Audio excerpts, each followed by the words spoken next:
Welcome to Digital Marketing for Contractors. This podcast is brought to you by Fat Cat Strategies, a full-service digital marketing agency based in Raleigh, North Carolina. We specialize in helping home improvement contractors just like you grow their businesses. Today, you're listening to a series called Build, Grow, Dominate. Marketing strategies for every stage of your home improvement business.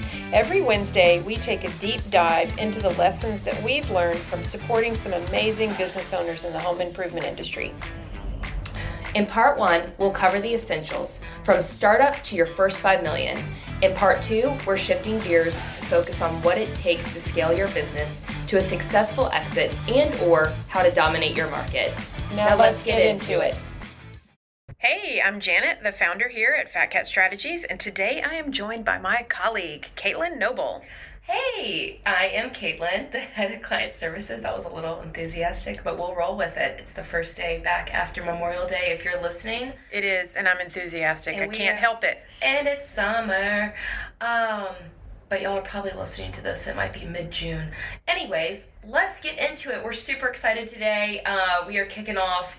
I'm reading Janet's line, but I'm going to go ahead and do it. We are kicking off part 2 of our Build, Grow, Dominate series. Janet, what is part 2? In this 2-part series, in the last several episodes, we had a bunch of content targeting what we call a level 1 contractor. You're getting started. You may be wearing all the hats. You're building your business. You are building your business. Today, we are transitioning into a whole new batch of content. We've got a great series of episodes, and we are focusing on what we like to call level 2 business, and that's where you are growing. You've already established the business, and now you are growing and scaling. We have content for you. You've already built a solid business foundation, and now you want to sharpen, optimize, and scale. You've got revenue, you've got a presence in your market, and now it's up to you to figure out how to convert those online leads into paying customers. So today's episode is all about your sales funnel and how to structure it, how to optimize it, and how to get better digital conversion rates out of the marketing that we know you're already doing. So Caitlyn, help us break it down. Yeah, I love this topic, and I love that this is how we're kicking off the growth version of this series. Since we've built, now let's grow. So what is a sales funnel? Think of your sales funnel as the journey your customers take from the first time they discover your business to the moment that they sign a contract. A good sales funnel isn't just about collecting leads. It's about guiding those leads step by step, removing friction at every stage, and creating moments that build trust and motivate action. Y'all may probably know this. There's some amazing, sales partners, tools, leaders. I think like Dave Yoho comes to mind, and what the Yoho team has done, Tony Hody, etc., who have really, really helped you guys start to understand and build your sales funnel. There are 4 or 5 core stages within a sales funnel: awareness, interest, consideration, intent, and purchase. We're going to break down each stage and what you can do to optimize it. I love that, Caitlyn. I like to repeat things because I'm usually the slow person in the car. So what we're doing today is we're going to break down and talk about these 5 stages: awareness, interest, consideration, intent, and purchase. And this is the journey that your customers go through before they buy from you. So in that first stage that we're calling awareness, let's talk a little bit about what that is and what you can do to optimize that part of your sales funnel. So awareness, this is the stage where people first hear about your business. It could be through a Google search. Maybe they saw a Facebook ad. They could have seen one of your yard signs or one of your wrapped trucks. Right. So if you're thinking about how to optimize the awareness stage of this 5-stage funnel, let's look at what you can dial in and tweak in the awareness stage. Well, SEO is a great tool or weapon in this awareness stage. You are optimizing for all kinds of keywords, long-tailed keywords. You are trying to capture somebody who is just at the beginning of their research, trying to solve their problems, and you want your company to show up on their searches. So SEO is one thing you can do to dial in your awareness. I'll interrupt too. Go for it. Just because you said that, and I know if you have listened to part 1 of this podcast, we also have several other episodes about SEO and how important SEO is. I think that's a really important note, though, awareness. If you have your trucks wrapped, if you've paid for that, if you've paid for these yard signs, you want to make sure your business shows up. Right. I mean, I know it sounds as simple as that, but it's not as simple as that. Oh, you're talking about like a branded search. Yes. Oh, okay. I see. You're tying them the two together. So you've paid the money to wrap your trucks. You've bought these beautiful yard signs.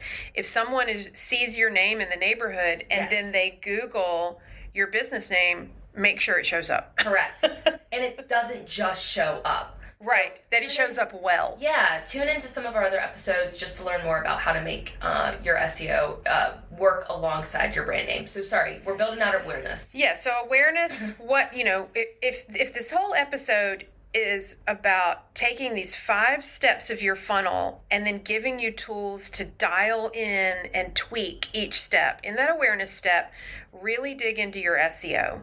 The other thing that you can dig into is your social media content.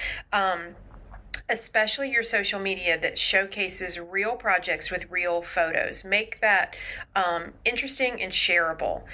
Your Google and Meta ads with localized, meaning geographically localized targeting. That's going to help you build that awareness in your target geographies that you want to install jobs in. I'll give another quick example while we're going through this.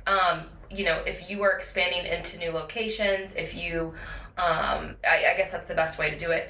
Use Meta. If you have an agency or you don't have an agency, use Meta to make sure you're doing that localized targeting.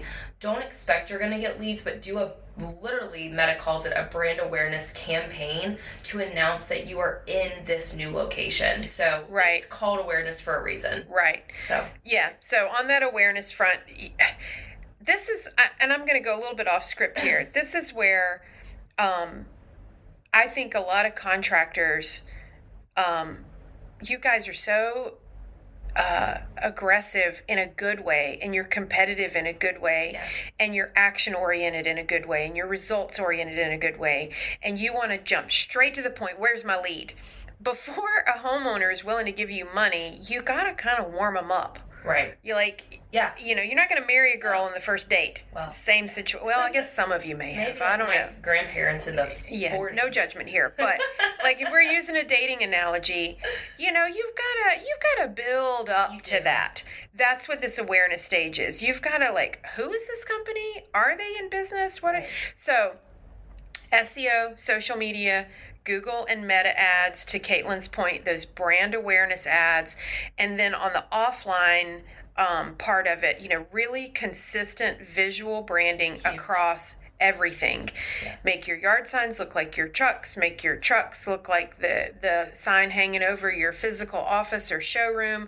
Make that look like your website. Make that look like your ads. It all looks the same. We've even had clients who run radio ads, and we've had the slogan from the radio ad on the homepage hero. So when somebody goes to that client's website, they're like, oh. You're helping them make that mental connection. Yeah, and it reads the same as the radio ad does. So, on this first stage, in this 5-stage journey of your sales funnel awareness, what's the goal here? Your only goal is to get on their radar. Correct. Don't try to jump to the chase and sell them something right out of the gate. They ain't ready for that. Your goal is to get on their radar. You want potential customers and homeowners in your area to, first of all, know that you exist and you specialize in solving their problem.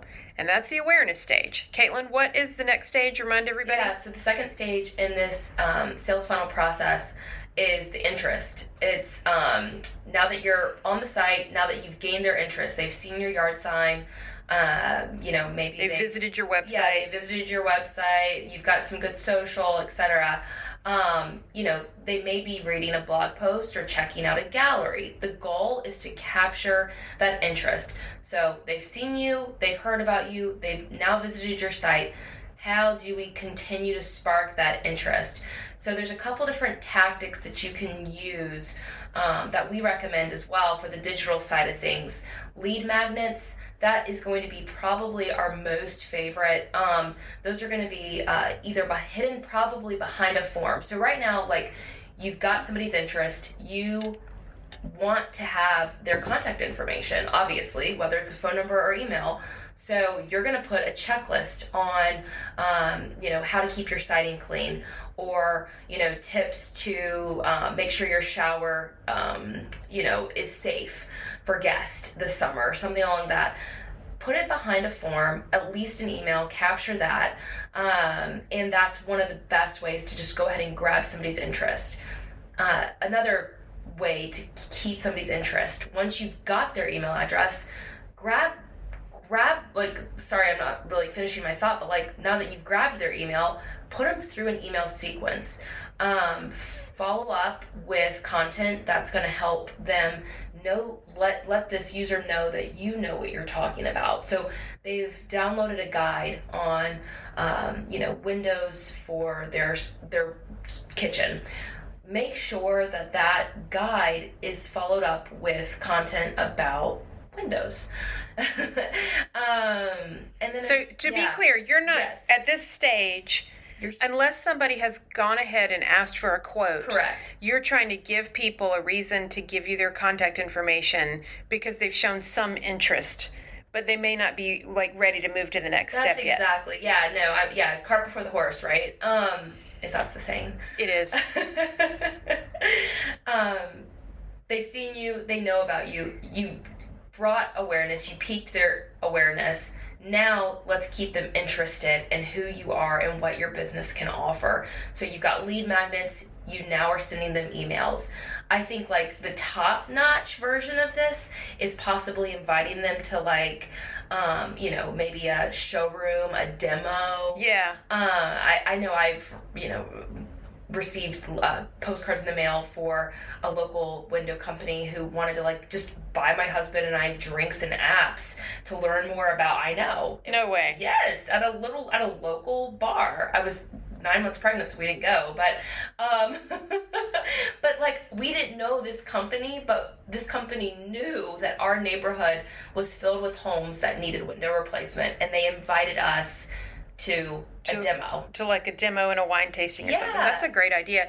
Years ago, on a personal note, I remodeled my kitchen. Right. It was probably the first really big home improvement project I did. It was in 2008, I think. Looking back on it, I realized what kind of ominous timing that was. But at the time, anyway, we remodeled our kitchen. It was a huge investment for us at the time. It was kind of scary. There's a lot of moving parts and pieces to a full kitchen remodel. I mean, they ripped everything out down to the studs. You could see, my crawl space through the floor joist when they were done with that first demo day. I mean, it went down to the wires and the studs, and there was a dumpster in my driveway. So from a homeowner's perspective, that's a scary project, and it was a very expensive project, right. And it was the most money we'd ever spent on a home improvement project. The company that we hired, probably 6 months before I hired them, they had my awareness. I knew who they were. Local company, kitchen and bath galleries here in Raleigh, North Carolina, Raleigh and Cary. Very well known, good reputation, multiple showrooms in our area. Yeah. They hosted a free, I don't even know what you call it. It was an educational event. Exactly. It was Design Your Kitchen 101. And I went to that probably 4 to 6 months before we were comfortable pulling the trigger. And in that event, it was on a Sunday afternoon. Sure. They had drinks, they had snacks, and they had multiple speakers. And the speakers were one speaker was about picking cabinets. Another speaker was all about countertops. Another speaker was about workflow and the work triangle in your space, where the sink is, where the fridge is. Anyway, this is right at that interest phase. I wasn't ready to buy, but I knew who they were and I was interested, and they offered me a high value way to interact and engage with them that was low risk for me. Exactly. It was free for me. And then I went on to spend $80,000 with them. Exactly. Was there, at the end of that, was there a hard ask? I mean, this has been so long ago. I'm sure there was. But at the time, I can't do the math right now. Let's say 18 years younger than I am now. Sure. If there was a hard ask, I was sort of oblivious to Sure, it. sure. Because I had not done many big home improvement projects yet. Sure. So it might have like flown over my head, even though they were putting me in their sales funnel. Totally. Yeah. I'm sure they were. Claws in. Yeah, claws were in. The hook was set. They were reeling me in. I was like a little flopping around fish and didn't even know it. But I was happy to be caught. Totally. You know? So if you don't have the resources, though, to host something like that. Yeah, what's a low-tech version of that? A low-key version? A low-key version. Literally, I mean... The thing you said, I think, is brilliant. I didn't know that. I didn't know that you and John were invited to drinks. Yeah. So they invited everybody in your neighborhood. Yeah. Yeah. Was it? You had to RSVP. Was it within like a good driving distance? Yes, absolutely. It was at a local bar, like around the corner. This is brilliant. So this was a window replacement company, totally targeting your neighborhood, and your home was built when? 1990. 1990. It's 2025. 35 so it's years old. a 35-year-old home. Mm-hmm. So these are, I've been to her neighborhood, by the way. It's a very nice neighborhood. She lives on a golf course. Ooh. It's swank. They're older homes, but they're nice older homes with big yards. So this company, this window replacement company, is totally working their sales funnel. They're really doing two things. They're doing that first two-step awareness and interest. Yep, exactly. And they're doing it through outreach and education. Absolutely. I love it. So that's low key. I mean, that's still hosting an event, but still, like, I think a nice. You don't have to have a showroom, basically. You don't have to have a showroom. Did they mail you the invitation, or did they stick it on the flag in your mailbox? Mail.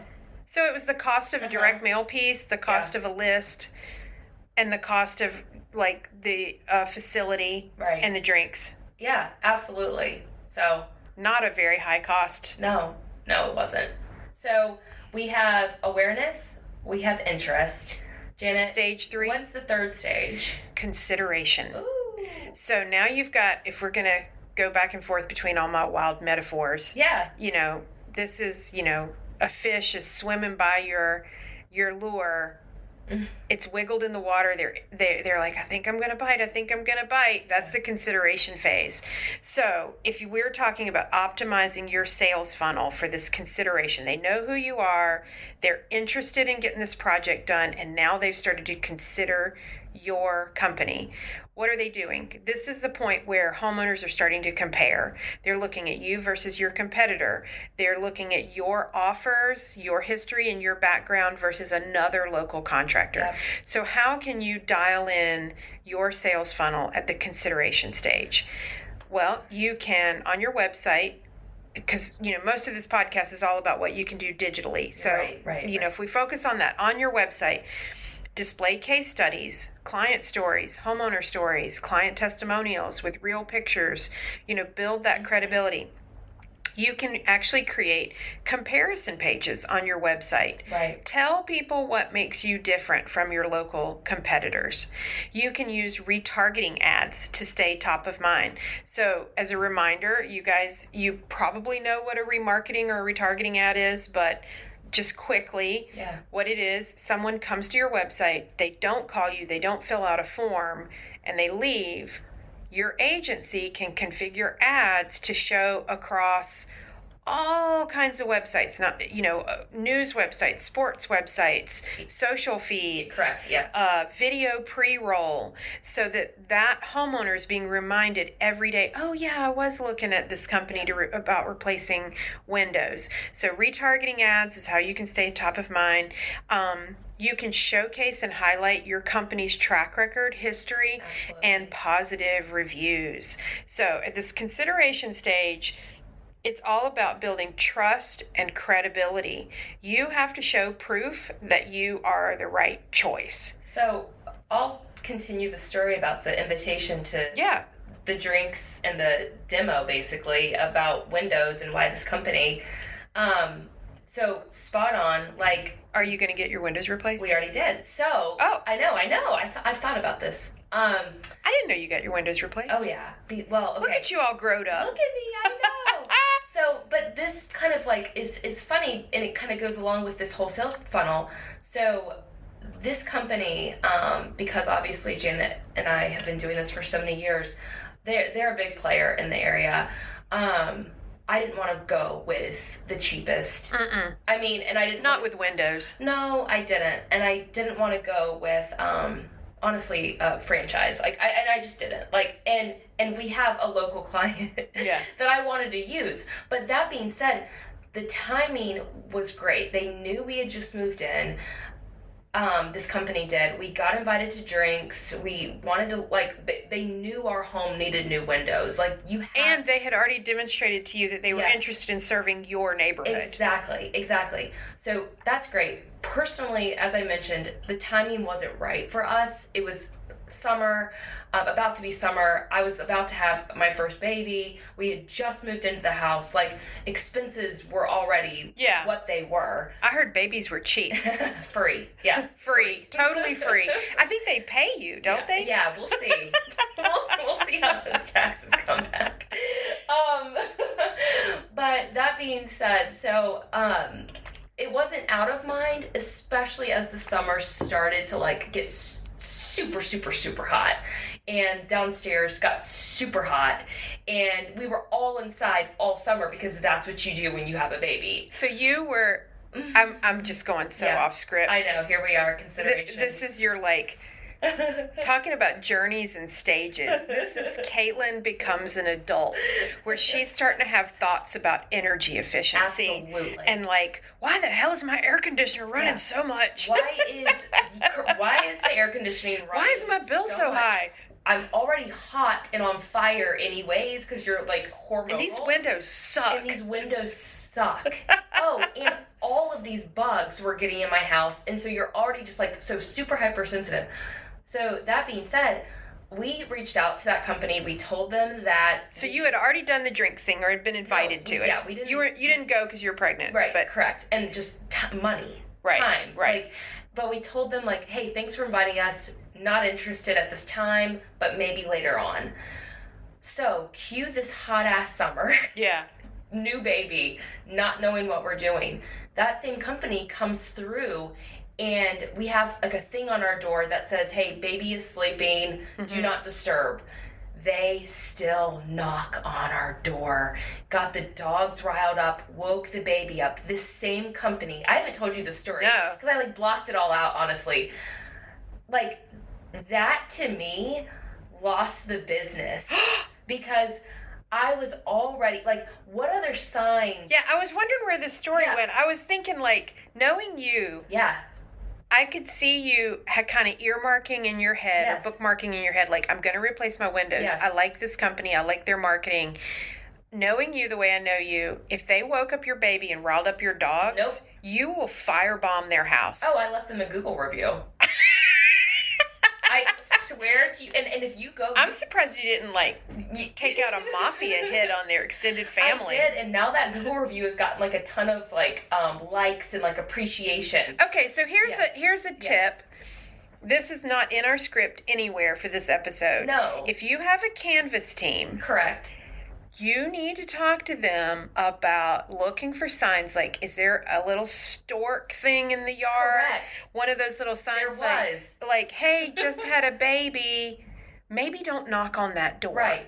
Or like, caution, loud dogs. Like, right. Don't do it. Yeah. Like, and so all of that to be said, we were talking about consideration, like comparing competitors, etc. So like they had my interest. There was already awareness there. But then they totally dropped the ball by knocking on your door. And so like the consideration side of things was, I knew this was a company. I knew it would, like, that was reputable franchise. The pricing would definitely be lower than going with somebody local. But I wanted to go with somebody that I knew, I trusted, that respected, you know, right, not only me and my family, but they also had work done, had done work in our neighborhood too.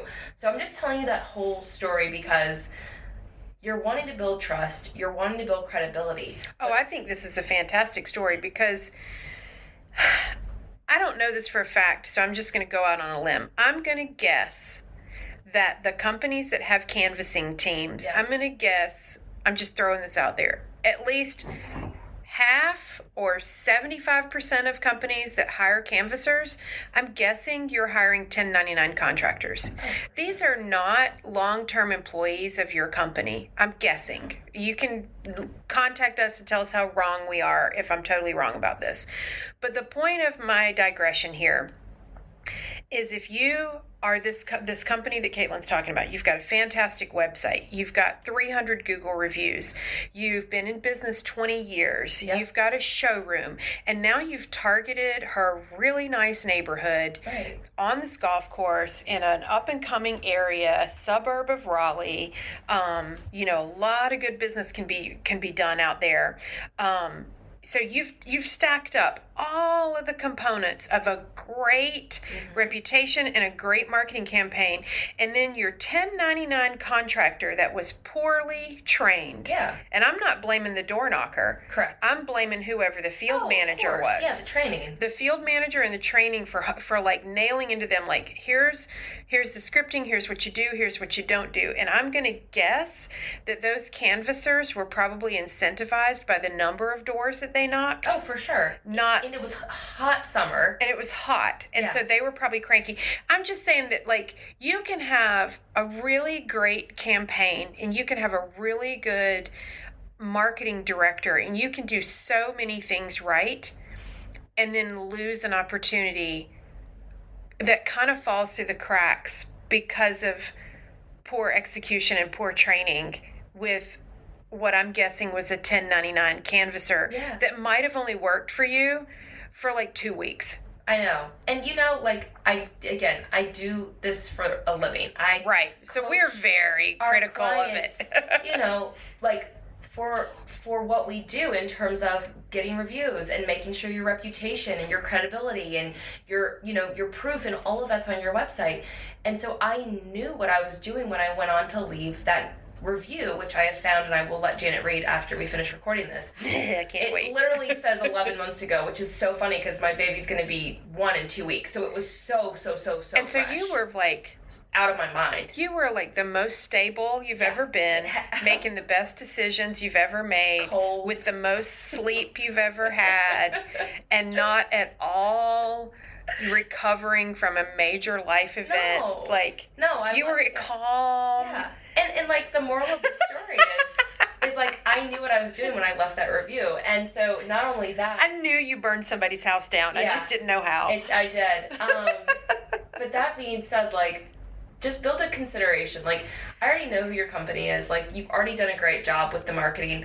Just don't knock on my door. Don't knock on a door that's got one of those stork signs in the yard. Yeah. Because the woman who just had that baby will never forgive you. Mean. And she will hunt you down. Okay. Yes. So we went way out. So we were talking about consideration. Caitlyn, the next one, stage 4 of the funnel is intent. Intent. So they're almost there. I'm almost there. I was like so ready, like at that point at the end of the summer to get new windows. I already knew what company I was not going with. That being said, you now have that form submission and they've requested a quote or they've called you.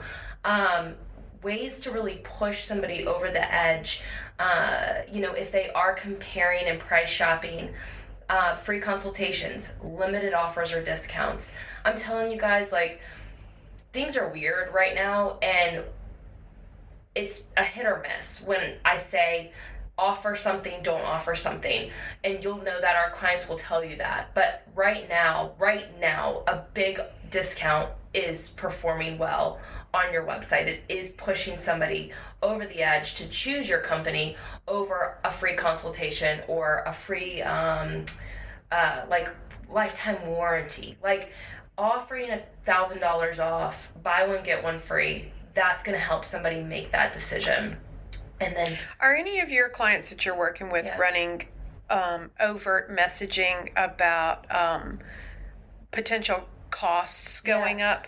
Like lock your costs in now. Right. Lock in before the manufacturers, put. We've talked about it. I mean, it's such a touchy subject. I don't even want to say the I know tariff word. Don't say the T word. Don't say the T word. But I mean, that's something that I just don't. I don't know if the messaging is. Yeah, and I hope like if somebody's listening to this in a year from now, it's a different story.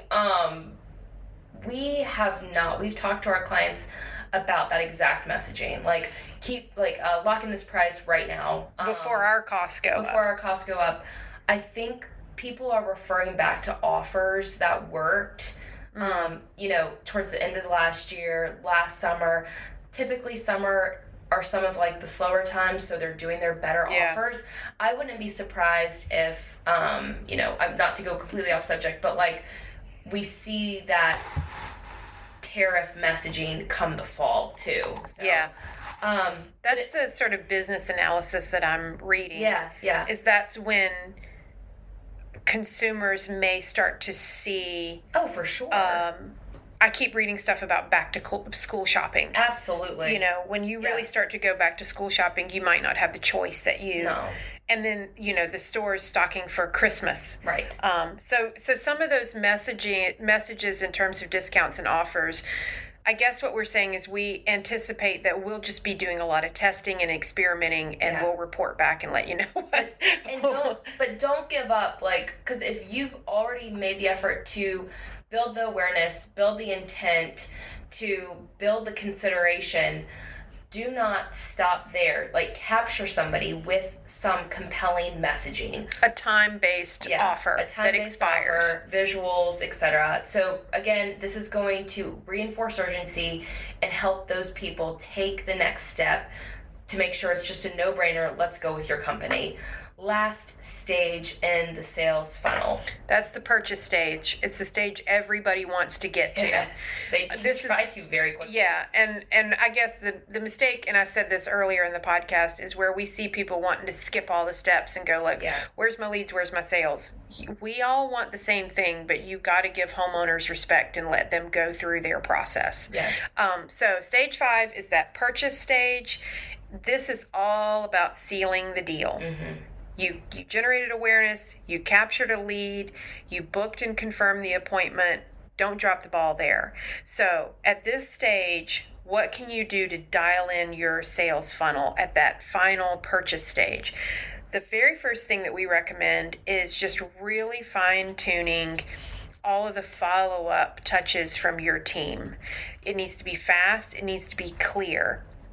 You can work on this and tweak your systems with call center scripting when they call to confirm the appointment. Mm-hmm. You can tweak this with automated text message reminders and automated emails.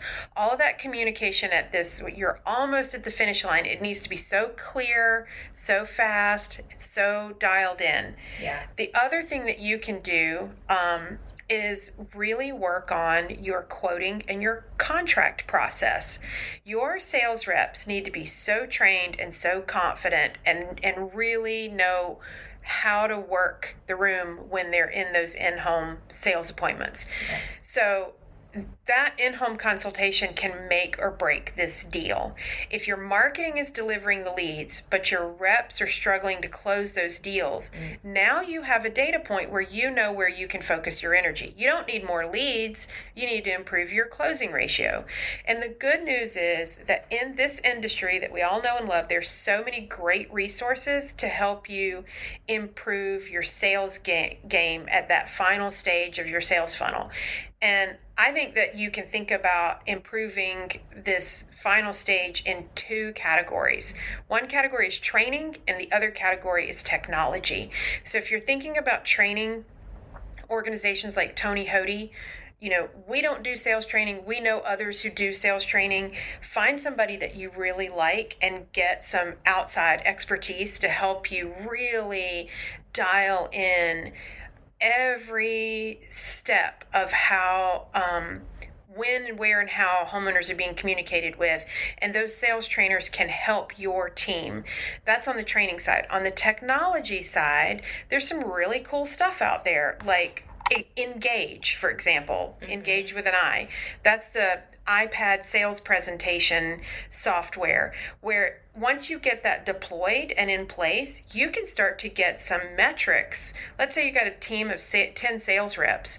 You can see through technology like that how far they got into the sales presentation. And then you can start to map against, okay, the reps that get all the way through the sales presentation have a higher or lower closing ratio. And then you can start to figure out, well, maybe my presentation's too long. Right. So at this point, you're almost at the finish line. There are tools and consultants available to help you fine-tune the purchase stage of your sales funnel. And we just encourage you to put systems in place to help you know where to focus your energy, because this is a lifelong pursuit, fine-tuning this process. So if your process here at the end is clunky, then you're just losing money. And you need to work on making this step for homeowners as easy and frictionless as possible. Yes. I'm trying to decide if we save this part and do it as a separate. But we'll go through it. So we just went through the 5 stages of what the sales funnel looks like. This last part of the episode is optimizing the funnel. What are some of the best practices? Which we kind of touched on throughout the episode. Yeah, exactly. So just fine-tuning your entire funnel. So you're going to analyze and refine. You're going to look at the metrics. When are people dropping off? The bounce rate is something you should always be looking at. Do they ghost you after getting a quote on your website? You can refine that. What are some other best practices? Yeah, so I want to kind of underline what Caitlyn just said. The analyze and refine is true for all 5 stages. Exactly. You've got your awareness stage, your consideration stage. If you put the right systems in place, you can see where are people falling off, and then you can fix that part. So you're analyzing, refining every stage. The next thing you can do is personalize everything. I love that. If you can tailor your messaging based on where the homeowner is in their journey, then it's just going to resonate with them so much more. So you can use CRM tools to segment and deliver the right message at the right time to those leads. And then, kind of going back to what Caitlyn said, analyze and refine, that, our best practice is use data, not your gut feelings. I love that too. I mean, your feelings are going to change day to day.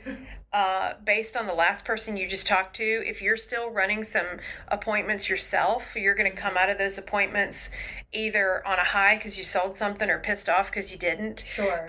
Try not to use those day-to-day gut feelings to make big decisions. Instead, there's so many analytics tools, heat maps, call tracking, call recording that can give you, even like that engage presentation tool I was talking about. At every stage in the funnel, there are usually so many tools that you have trouble picking them. Exactly. But if you can get the right ones in place, then you can use data and not feelings to continue to refine this whole journey for your customers. Caitlyn, what are some other best practices? Best practices? We've already kind of said it. I'm going to combine these and also just echo again what Janet's been saying, but leverage technology. We've mentioned a couple different technology partners. I mean, there's a lot of heat mapping tools, like Janet said, that also exist, call tracking tools, presentation tools. There's landing page tools, you name it, where you can use technology to see what works, what doesn't work. I mean, it could be as simple as the color of a button. It could be, we just ran this experiment for a client out in California, but 2 separate offers. Like, one was So you A/B tested the offers. Yeah, exactly. We A/B tested the offers. One was a 50% off installation. Another one was $2,050 off installation. I'll let you guess which one worked. But you can test that. There are tools out there, leverage technology. 2,050, that's a weird number. 2050? I know, but hey. Okay. I know. Like, and then I'm like, is it like because we're in 2025? I don't know. Yeah. Anyways. But I'm just wondering I don't know. How they came up with that dollar amount. We didn't question it. It's working. So A/B test. Don't settle. Like, keep testing things, headlines. Use your technology. I think there's a lot of ways to optimize your sales funnel, and there's a lot of best practices. So, yeah. So just to wrap up this episode and kind of bring it on home. Your sales funnel has multiple stages, and those homeowners are going to have to go through, they may not go through all 5, but they're going to go through at least 3 of them before they write you a check or give you their credit card. I guess what we want you to know is that optimizing your sales funnel is not a one-time project. Honestly, as an entrepreneur, this is your life's work. Yes. This is it, and it never ends. Think of it more like a daily practice. You brush your teeth every day, you comb your hair every day, That's what optimizing your sales funnel is. You're always working on it. So it's not a project with a start and end date, but with the right tweaks in the right places, you can double or even triple your conversion rates at different stages without having to double your marketing budget. So it is a worthwhile practice to pursue. So if your business is generating leads, but they're not turning enough of them into customers, this is your opportunity to refine your funnel, remove friction, align your sales team, and turn those clicks into contracts. Oh, that's cute. Next week. Yes. Yeah, what are we talking about next week? So we're going to tackle a decision that can quite literally make or break your next stage of growth. We've talked about it in part 1. We're going to level it up and talk about it in part 2, how to choose the right digital marketing agency as your business scales. So you've likely outgrown the set it and forget it marketing vendors, if you even have a marketing vendor. But now you need a strategic partner that truly understands where your business is headed and how to help you get there faster. So thank you. Thank you so much for your time. Thank you for joining us on another episode. If you've gotten value from today's episode, please do us a quick favor. It helps us deliver more content like this. It helps the algorithm so that other people can find us. Leave us a 5-star review on Apple or Spotify. It helps other contractors like you find the show, and it keeps us bringing you better content every week. Thank you so much, and I hope you join us again. Thanks, y'all. Digital Marketing for Contractors is created by Fat Cat Strategies. For more information, visit fatcatstrategies.com.